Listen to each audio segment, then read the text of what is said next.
ఎండుమిర్చి ఒక కొద్దిగా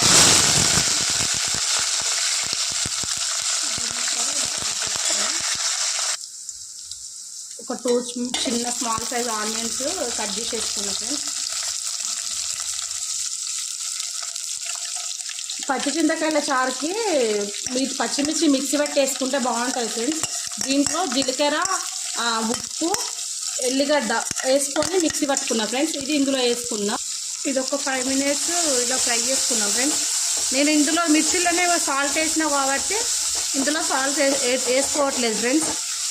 మిర్చిలోనే సాల్ట్ వేసుకున్నా. ఇది ఒక 5 minutes ఫ్రై చేసుకుందాం.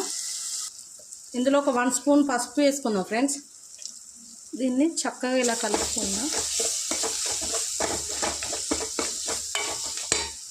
ఒక 250 grams చింతకాయలు ఉడకబెట్టుకొని దాంట్లో నుంచి తీసుకున్న రసాన్ని ఇందులో పోసుకుందాం ఫ్రెండ్స్.